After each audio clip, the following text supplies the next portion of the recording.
After a disastrous first half against France, in which Hugo embarrassed Isagi, Blue Lock returns with a new strategy involving three substitutions and Isagi back to playing as a midfielder. Now, as an Isagi fan, this really hurts my soul because I know the midfielder allegations will continue. However, that doesn't matter right now because we need to win this game. Now, whilst this is only part 1 of the chapter due to Nomura's health, it is still an amazing read, so let's dive right in.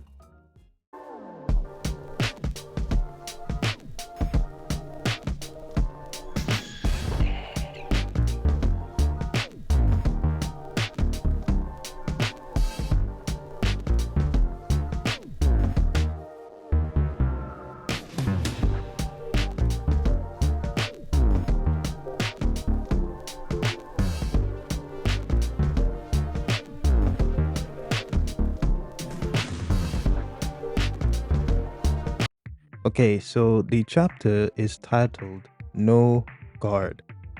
It begins with the announcers stating how the intensity of the Japan versus France match continues into the second half. Isagi sends a pass to Karasu, with the latter taking charge and sending a long pass to Shido, who then stops a France player from taking the ball and sends it back to Rayo. Never in my life did I think we would ever see Shido enthusiastically passing the ball. I know we had that in, the PXG match, but it is still surprising nonetheless. Rayo then sends a mean pass back to Karasu, who states the obvious of how Blue Lock is striking back in the second half. Now I know that Karasu is still feeling himself from his previous performance in the previous chapters, but he shouldn't get all comfortable because once this game is over, I need him to be irrelevant because ain't no way you think you can embarrass my favorite character and get away with it. The play between Shido, Rayo, and Karasu catches the attention of the France trio, with Charles finding Blue Lock's new gameplay interesting, and Loki and Hugo commenting on how Blue Lock has changed their entire strategy. It is a triangle passing pattern with Karasu as the crux of the theme. As this is stated, we witness Karasu's crow aura overviewing the field as he passes it to Rayo, who then passes it back to Shido, who then charges up the field. Shido then passes it to Hiyori, shouting "Die" in the process, who has his metavision activated. I am glad Hiyori is getting relevance again after that horrendous performance in the Nigeria game. He had us all thinking he would become Nagi 2.0 because he wasn't as good as before. Regardless, he says that it's time for Blue Lock to move, and as if a switch has been activated, Karasu, Rayo, and Shido rush forwards, surprising Charles, but France's goalkeeper understands the play. Now all of a sudden, Kaneshiro wants to give relevance to goalkeepers. This man had one good save, blocking Isagi's shot, and is now trying to get more screen time. Anyways, he says that the crux of Japan's team isn't just Karasu, but it is also Hiyori, both using a double game maker system. This is stated alongside us witnessing Hiyori send a long pass up the field to Karasu as he informs us of the play. Karasu brings the ball up whilst he changes the pace. As Blue Lock attacks up the front with their combined ideas, someone will be left free behind them. And as the ball heads Karasu's way, he suddenly skips it, leaving Isagi open to receive it, complimenting the former in the process. Now my GOAT can finally redeem himself, because it was so painful to watch Hugo make a continuous fool out of him over and over again. However, Loki suddenly appears, blocking his way. And as we zone in on Isagi's metavision, thinking that we are going to get a beautiful one-on-one between them, he passes to Rin. Now again, Isagi isn't beating the allegations. He will be clowned on for all time.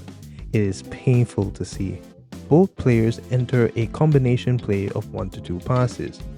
Rin passes the ball forwards as Loki heads his way, meanwhile Isagi runs forward to catch the pass.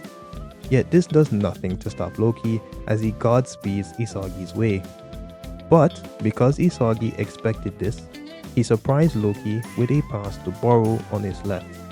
Boro then charges forwards to the goal box as 2 France defenders are in his way, stating that it's time to get nasty. Now let's bloody go. We miss Boro over here. Till this day, I believed he deserved the number 3 spot. However, the first half of the chapter ends here before we could see him cook. Now that was an amazing chapter and I can't wait for the rest of it. But there's not much to really say due to it being incomplete, but there are some things that I want to state. There are a couple of points I want to get down. Now, we have not seen Kunigami at all, or Hugo after this one panel, so I can imagine a scenario to where Boro gets past the defenders, aims to shoot, and is almost stopped by Hugo, but Kunigami is there to press him, just like he did with Shido. This needs to be the case because I can't have Kunigami be useless. Another point is that Loki needs to do something in the second half, even if it's just scoring 1 goal, because all he has been doing is running around back and forth like he's Sonic the Hedgehog. He is not beating the allegations made against him from Isagi in I think chapter 284. Although, I can imagine that, his Godspeed is something that he can use sparingly, especially considering that in his match against England, only 2 goals were scored. I know he went crazy in the PXG game, but he was only on the field for 3 minutes, so he didn't have to hold back. However, in like a 90-minute game, I can imagine that it is not something he can do for a significant amount of time.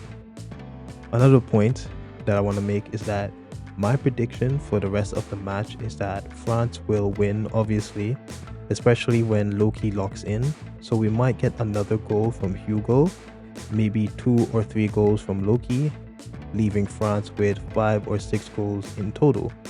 And from Japan's side, we may have Shido, Boro, Isagi, and Kunigami score, but that's just wishful thinking. Either way, the game may end with 6-5, 5-4, or 5-3. But I am certain that Boro and Shido will score. Finally, I know that Isagi has been slandered ever since this match started, but I'm rooting for him. He is my favorite character. Of course, he's gonna succeed, but I am curious to where and how Kaneshiro will make him develop, as sometimes he simultaneously becomes better than everyone else and lacks in skill compared to other Blue Lock characters. With all that being said, thanks for watching.